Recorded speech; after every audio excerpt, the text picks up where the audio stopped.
Australia's Tasmanian devil. Renowned for its dangerous demeanour and terrifying temper. This is the world's largest carnivorous marsupial.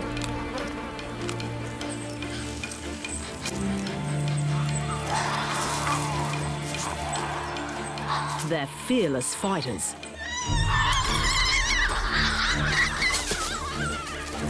And frenetic feeders. Spending their lives screeching through the wild woods of Australia's island state, Tasmania. It's just one corner of this colossal, ancient continent.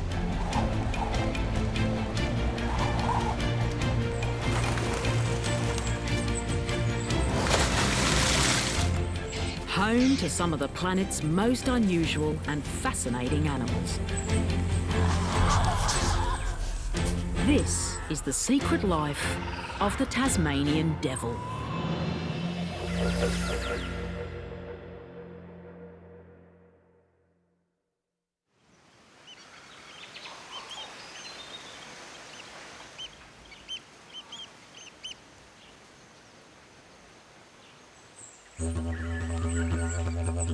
When the first European settlers arrived in Australia, they found themselves surrounded by animal life that was utterly unfamiliar to them.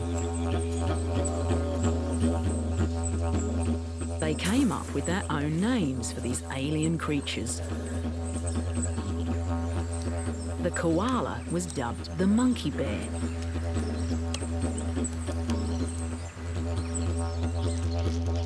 The spiky echidna became the porcupine anteater. And the oddball wombat, a marsupial, was called a badger, a beaver, and even a pig. These exotic creatures both mystified and delighted the new Australians. But there was one in Tasmania that totally terrified them.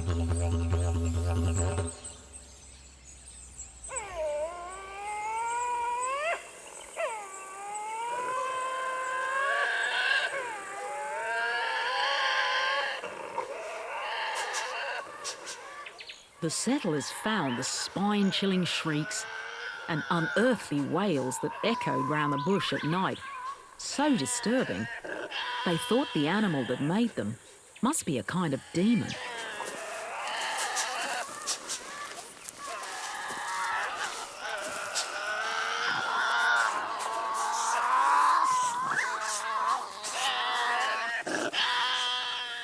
They called it Beelzebub's pup, Beelzebub being one of the names for the devil.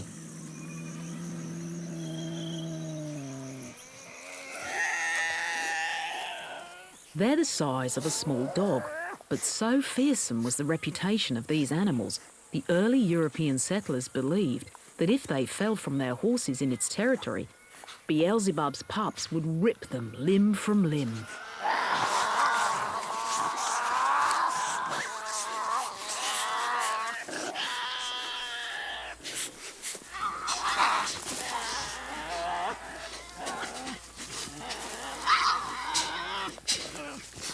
Today, Beelzebub's pup is called the Tasmanian devil.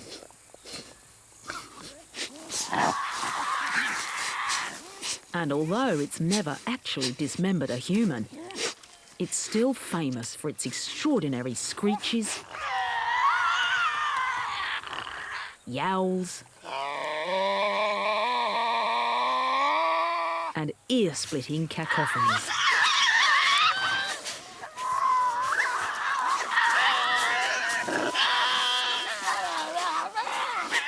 As well as its ferocious disposition.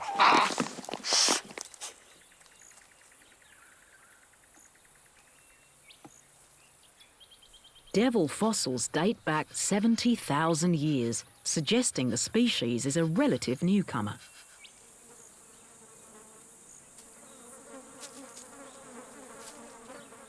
This carnivorous marsupial is a pocket predator that carries its young in a pouch and is always itching for a fight.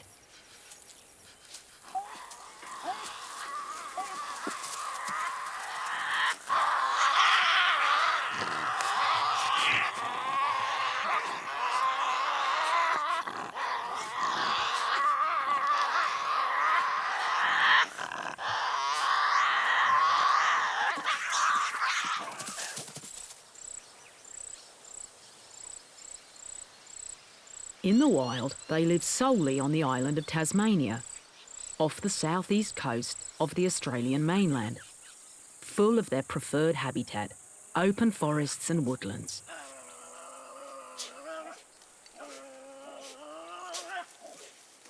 It's thought that devils once lived on the mainland, but died out there. Perhaps because of competition with the dingo, a wild dog that arrived in Australia thousands of years ago and became an apex predator. But the dingo only made it to the mainland, which had already separated from Tasmania, so the island offered a safe haven for the surviving devils. But now they're facing extinction. The species is suffering from facial tumour disease, a deadly affliction they pass to one another through biting. It's estimated that since 1996, the population of Tasmanian devils has reduced by more than 80%, and they're now officially designated as endangered.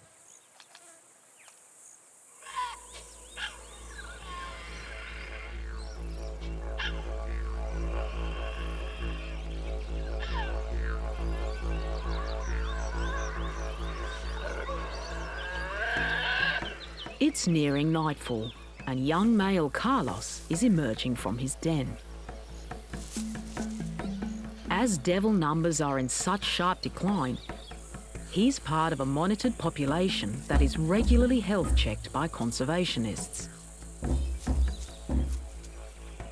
He's got an excellent sense of smell, and he picks up on a scent. He sets off from his den to find the source.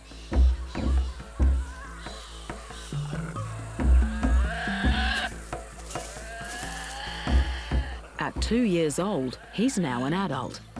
Lifespan in the wild is only around 5 or 6 years. He weighs over 8 kilos and may reach 12 kilos. All that weight is packed into a stocky body between 1/2 and 3/4 of a metre long. He may be modest in size, but this is one of nature's most formidable predators. His sturdy physique is packed with muscle.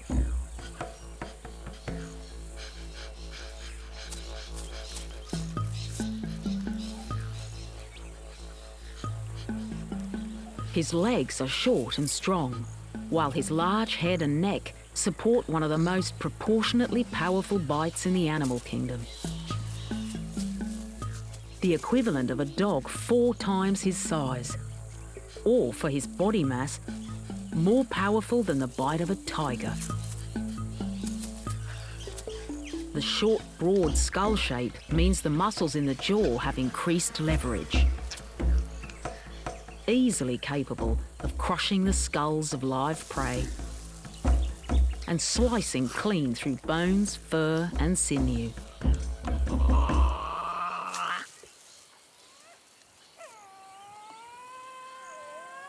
Large parts of the devil's waking hours are taken up with trying to find food.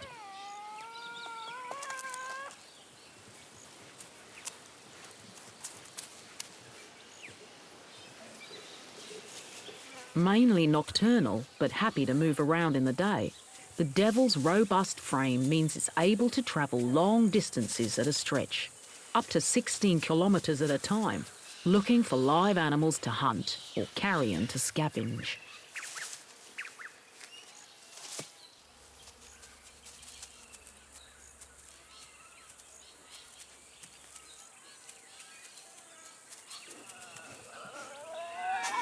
Although it doesn't defend a territory, it does have a home range that it regularly travels around.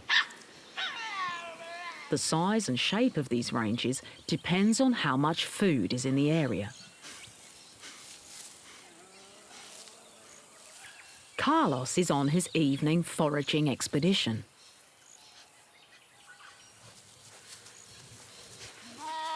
And it isn't long before he runs into another devil.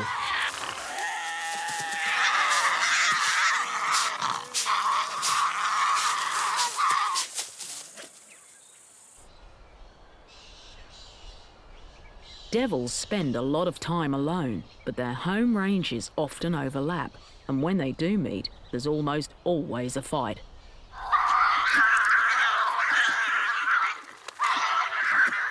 For the pugnacious, peppery devil, brawling comes as naturally as breathing.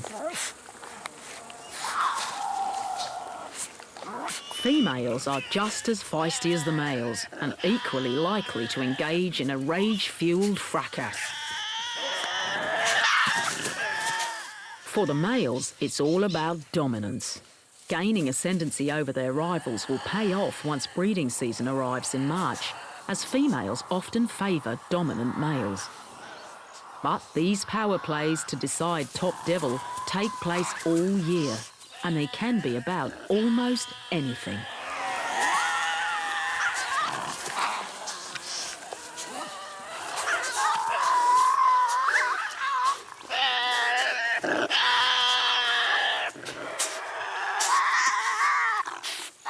Arguments can happen over having the whole log to themselves.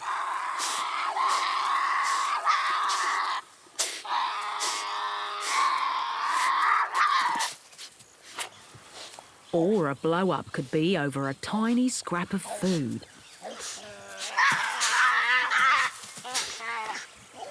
To a devil, it's all worth fighting over. Which is why a disease passed through biting has been particularly devastating to them.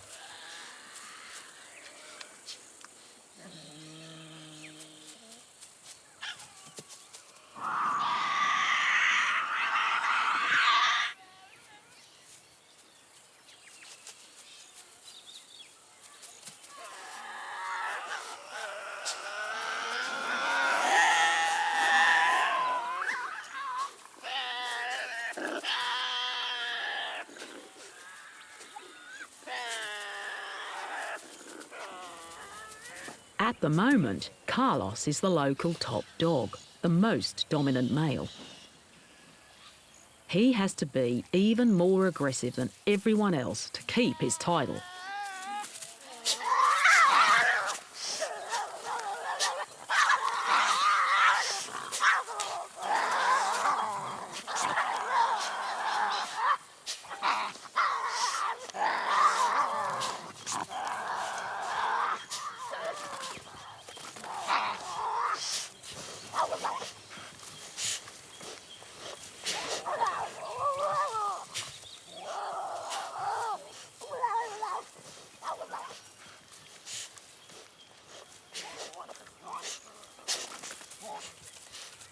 And he has to maintain his position all year long. Carlos has a pretender to his throne.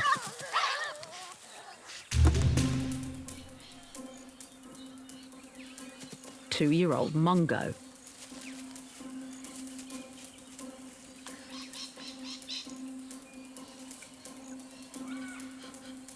Every chance he gets, he challenges Carlos.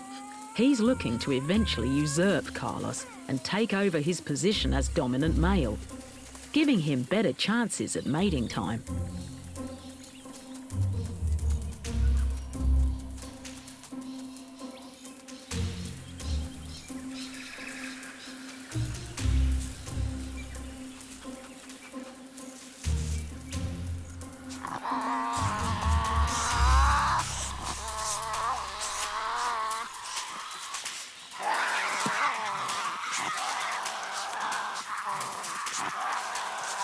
But so far, the battle-scarred Carlos has always chased off his challenger.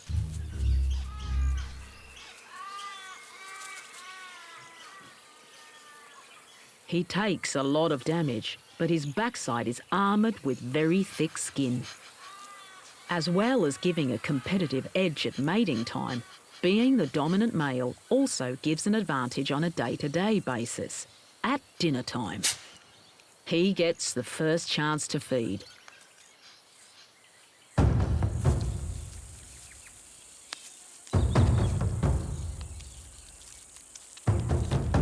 Tasmanian devils will eat almost anything. Insects, rabbits, rodents. They'll even actively hunt large live prey.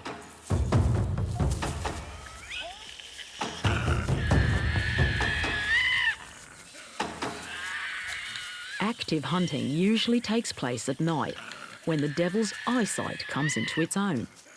It can see best in black and white, and its vision is based on movement, enabling it to spot the tiniest twitch the prey makes. White markings scattered over its flanks, chest and legs may help break up its distinctive predator outline. Hunting alone, using a combination of ambush and pursuit, a devil can bring down animals almost twice its size, like wallabies and wombats. It's an efficient, deadly hunter.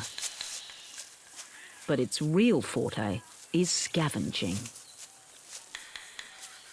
Devils spend most of their time looking for carrion, the carcasses and remains of dead animals. It's not uncommon to encounter it in the bush. Although devils live mostly solitary lives, when they find a large meal like this, they're able to come together. Much like vultures and hyenas in Africa, by cleaning up carcasses, they keep the bush free from rotting meat that could spread disease.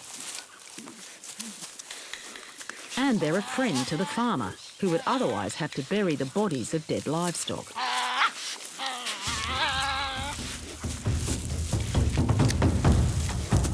This is one of the devil's most valuable roles in the ecosystem. Like many carnivores, they use the easiest and fastest route through the carcass.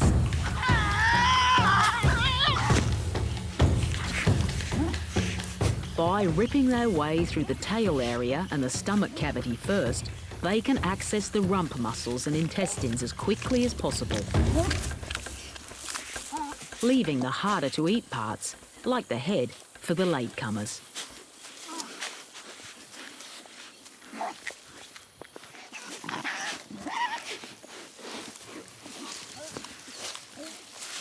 The devil's dentition is adapted for both capturing live prey and crunching carrion.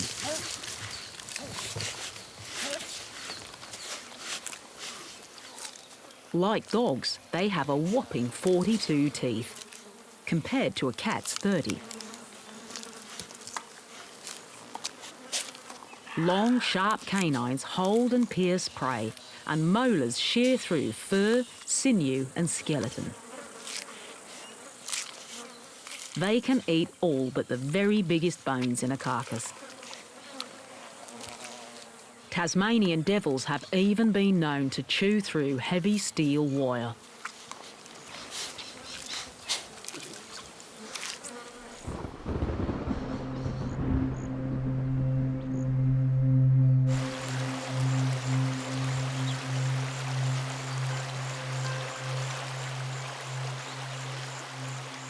There are some large biological differences between marsupials like the Tasmanian devil and placental mammals like dingoes and bats.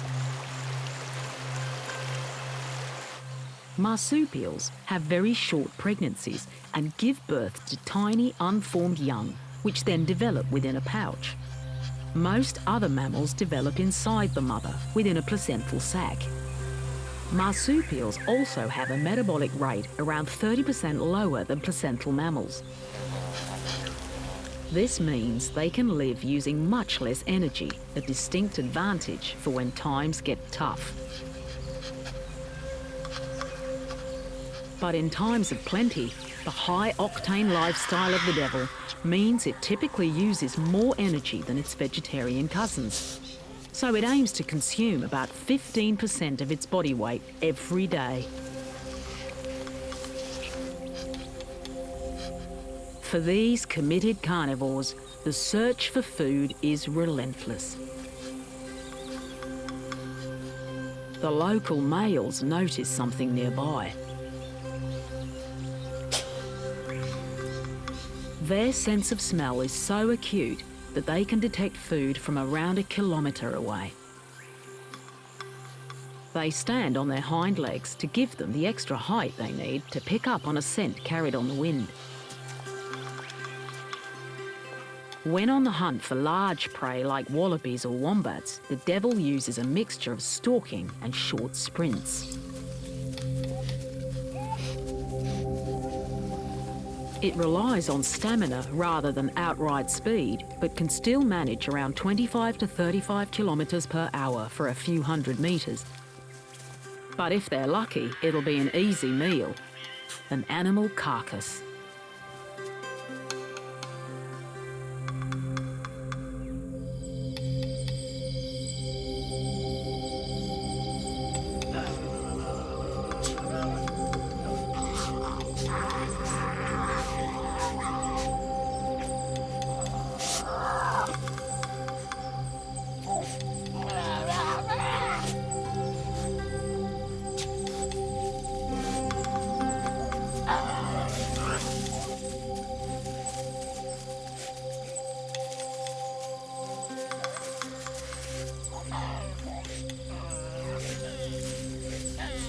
The devils have struck gold. It's the remains of a wallaby.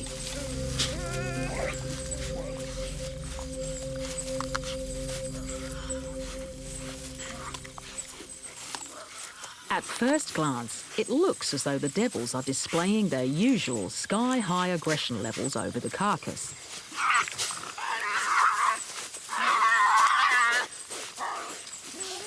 But although it seems like a free-for-all, in fact, there's some devil etiquette at work here.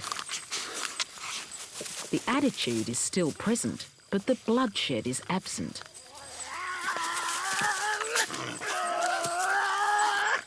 When feeding at a large carcass like this, the Tasmanian devil has evolved to be communal, which is extremely unusual for a carnivore that spends most of its time being solitary. Everyone, even lower-ranking individuals, will get to feed, even if it takes them a while to pluck up the courage.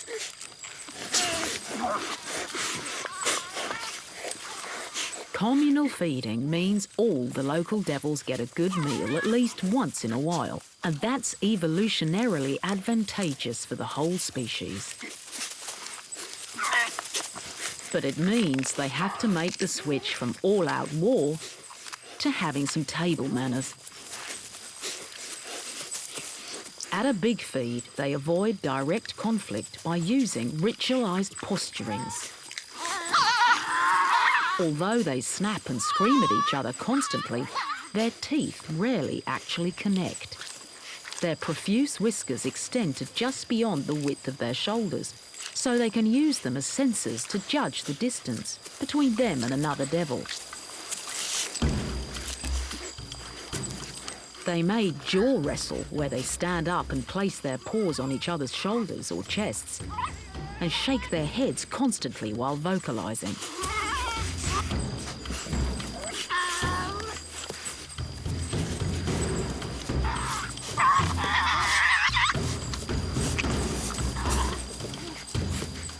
This behaviour is about each devil defending the amount of food that he needs, not the whole carcass. This is how they can all feed together. The size of the carcass affects the extent to which the feeding devil will chase off a challenger.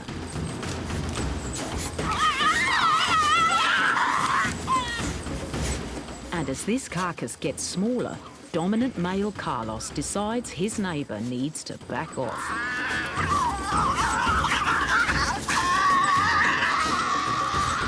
But even this exchange is without injury to either side.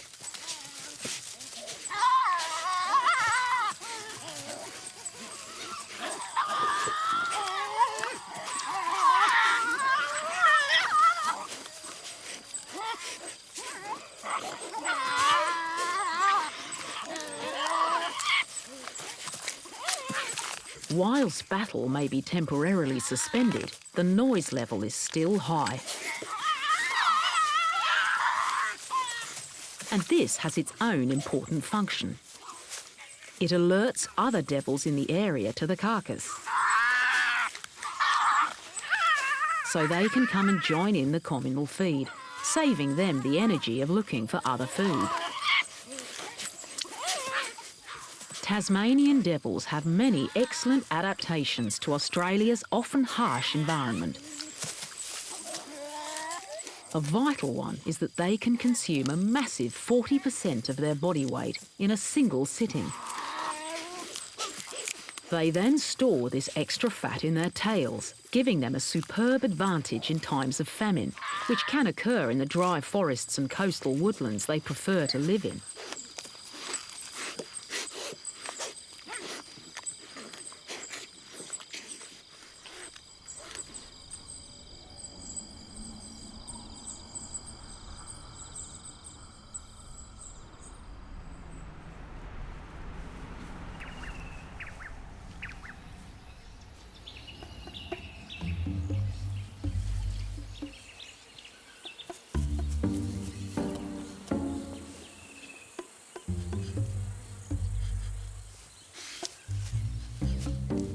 Unlike some of Australia's other marsupials, devils can also very effectively control their body temperature. This thermoregulation means they can be active in the often blazing hot daytime without overheating, which vastly increases their scavenging and hunting opportunities.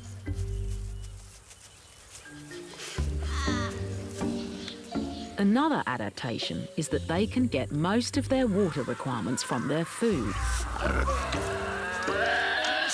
This can help them in case of drought.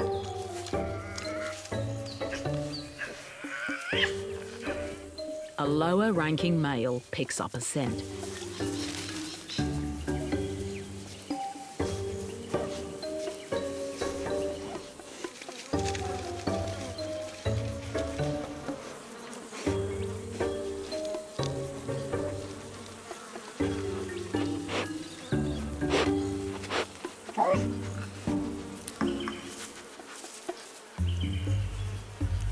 His eyesight is the weakest of his senses in the daytime, but it's good enough in combination with his sense of smell for him to find food when it's light.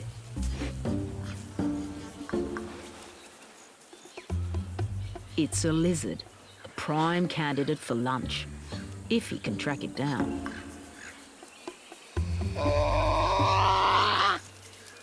The lizard takes cover under a rock.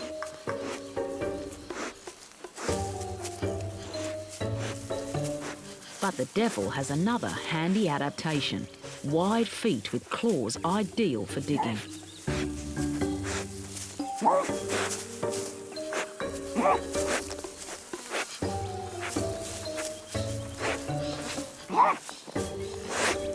Something scares him away.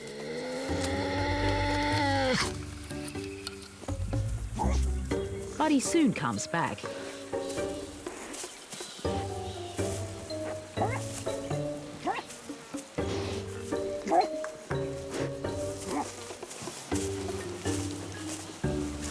And this time, nothing will stand in the way of him getting his meal.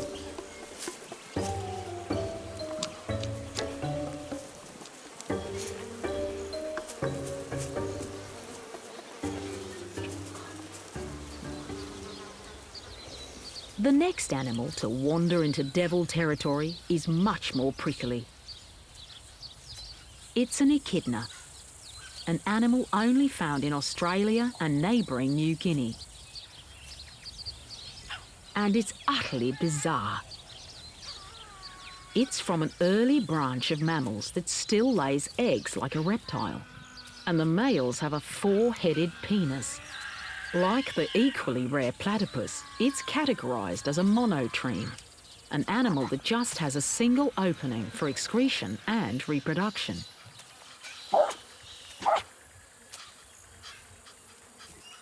When threatened, it curls up and relies on its spikes to deter the aggressor. The spikes are actually modified hairs, and they're a sharp and effective deterrent against even the super teeth of the devil. The echidna can move them individually or in small groups. This means it can use them to right itself if it gets upended.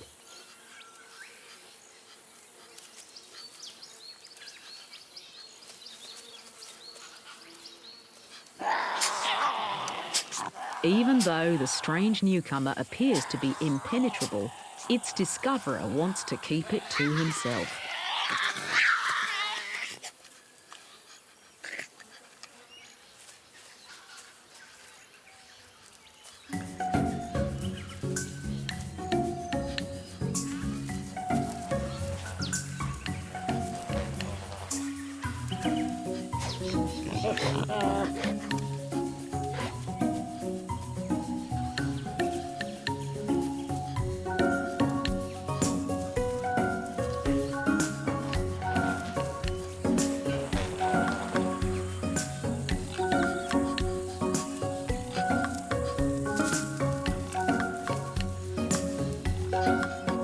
But eventually, they both have to give it up as a mission impossible.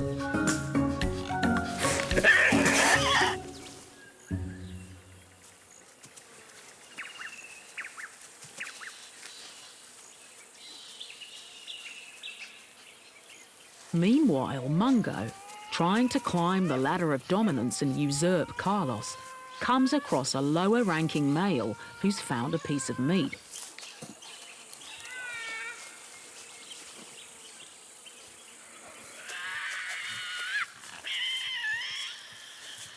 But before Mungo can get involved, top devil Carlos turns up.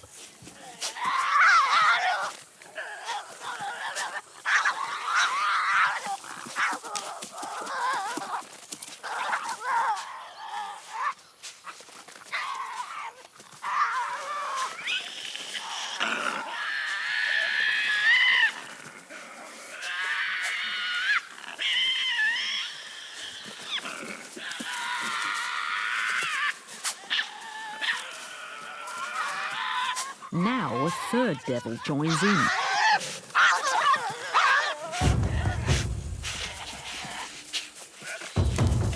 Finally, Mungo gets in on the action.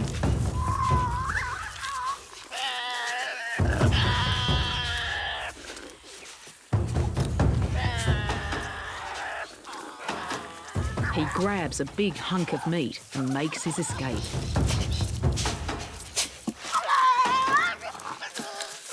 The rules of tolerance that come into play at a big carcass so everyone can get to feed simply don't apply when the find is small, like here.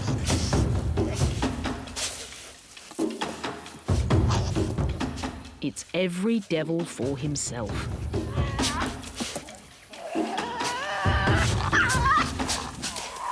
Carlos makes off with a large piece of the meat.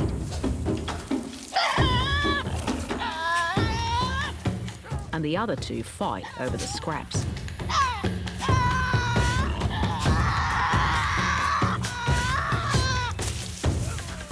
Mungo did well out of the fight.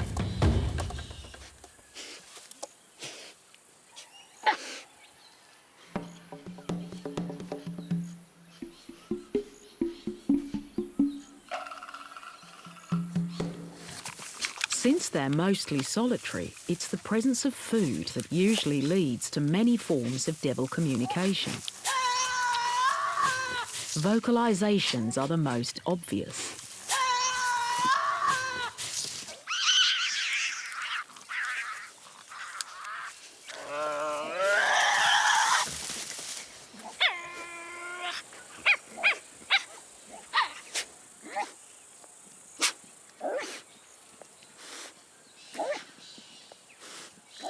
There are at least 11 different kinds of vocalisation. One of the most common is the arf sound, which shows curiosity. Other low-level sounds are the bark and snort and teeth chattering, which means the devil is uncomfortable.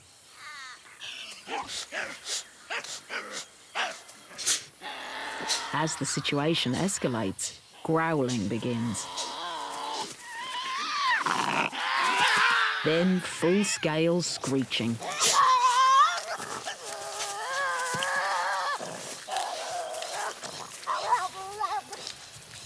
This is when it's most likely to descend into a brawl or a chase.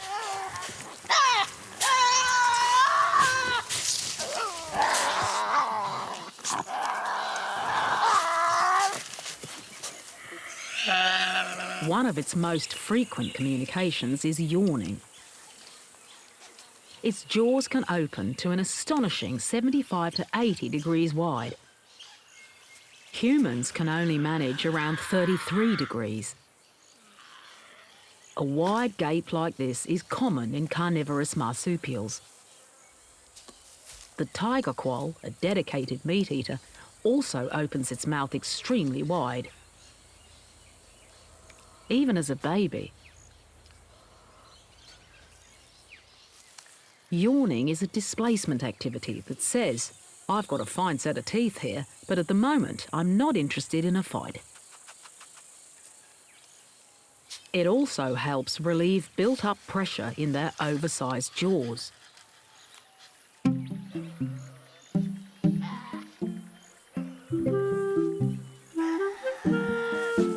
Devils can also communicate via a range of chemical signals, especially in their poop. A diet that's so varied and largely indiscriminate results in disproportionately large faeces. An average scat is around 15 centimetres long, but they can be 25 centimetres. And it can be full of surprises. Items that researchers have found within devil scats include a woolen sock, aluminium foil, the head of a snake, and half a pencil. After a while, the poop turns white, very like a hyena's faeces. This is due to the high levels of bone in both of their scats. Like many carnivores, their poop is pungent and full of information for other devils. All the devils in an area like to poop communally in the same spot, known as a devil latrine. This serves as a kind of community notice board, letting local devils know who visited and when, possibly giving information about their age and breeding condition. Mungo does some marking, known as anogenital dragging. It may look like a male marking his territory, but females also do this, and devils aren't really territorial. The exact purpose of dragging is unknown, but it may be associated with the transmission of chemical signals, a form of communication.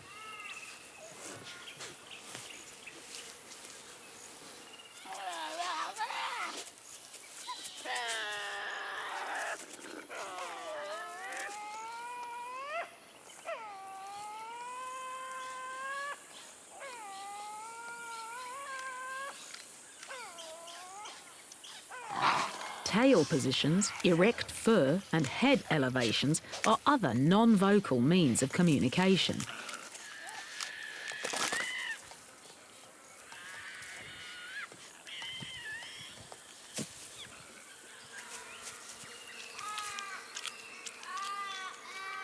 In devil society, the female of the species is not the gentler sex, and these two young females are arguing over a scrap of meat.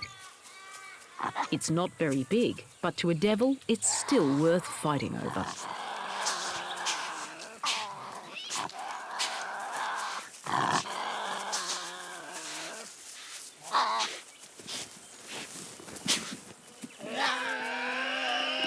The girl's stiff legs and high head positions, as well as gaping jaws, signal loud and clear, back off.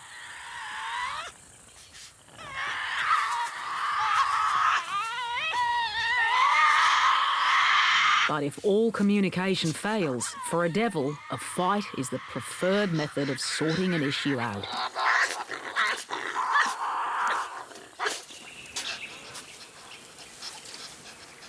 Although he has to be subordinate to top dog Carlos, Mungo is able to dominate many of the other local devils.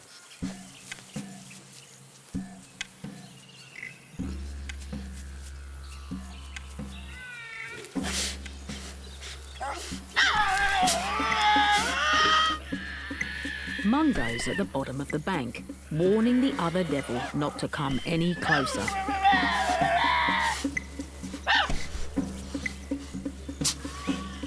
His vocalisations intensify.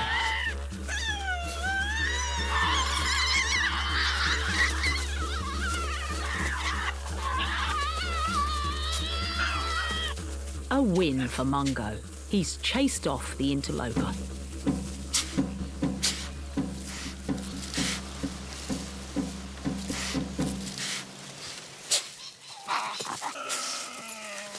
With this level of daily aggression, it's unsurprising that the devils can sustain damage. Injuries are everywhere. Battered faces, tattered ears, and scarred backsides.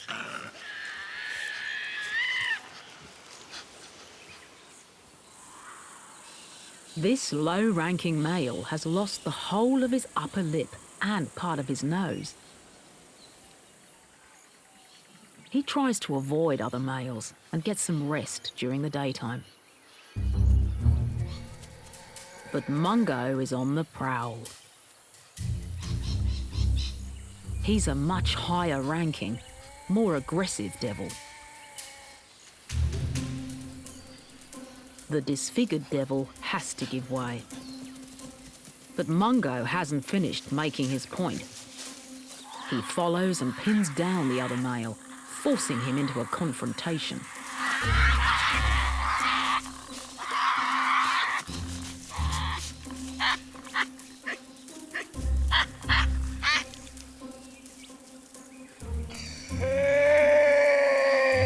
Which leaves the disfigured male cowering.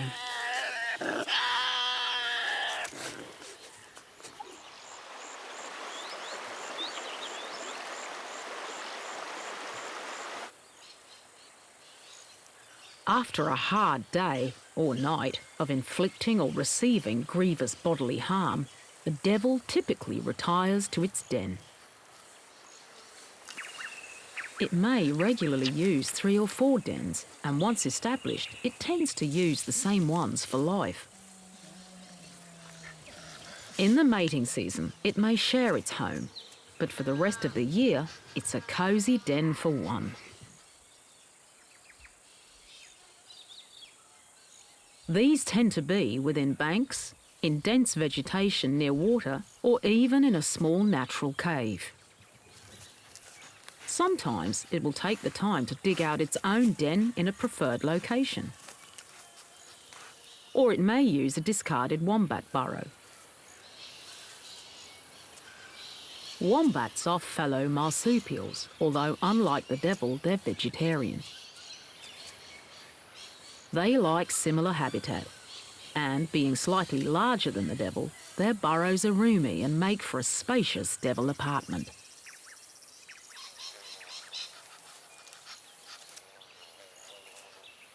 Mungo leaves his den to start exploring his patch for food.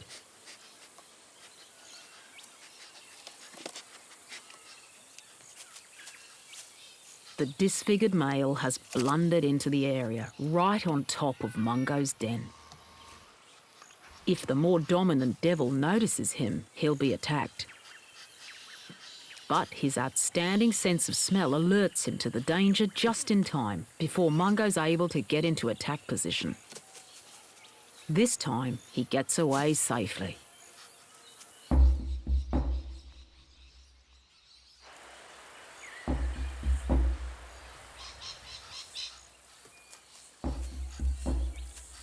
Out looking for food, Mungo runs into Carlos. It's a good opportunity to test the waters once more and see who's top dog.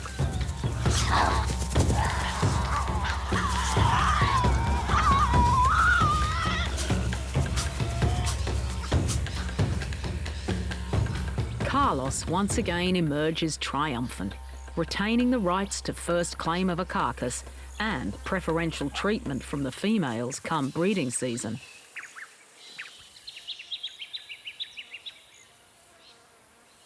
Carlos retires to his den for some peace and quiet. Although, being a devil, he's not quiet for long.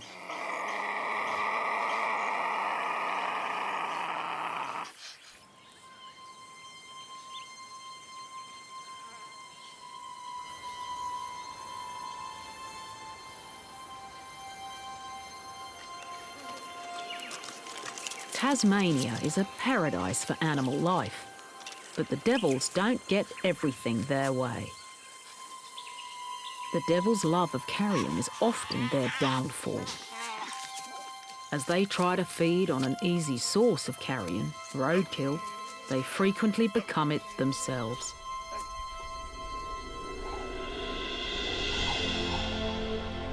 But moves are now underway to try and boost devil numbers through a conservation approach known as rewilding. This involves releasing health-checked devils from captive populations into the Tasmanian wilderness. These astonishing carnivores have short but action-packed lives. With their monumental anger management issues and zero-tolerance attitude, for a devil, every day is an adventure. Despite treating their fellow devils with extreme prejudice most of the time, they're able to share a meal for the benefit of all. Full of character, their deafening volume, their tenacity, and their ability to clean the land make them one of Tasmania's most fascinating and useful creatures.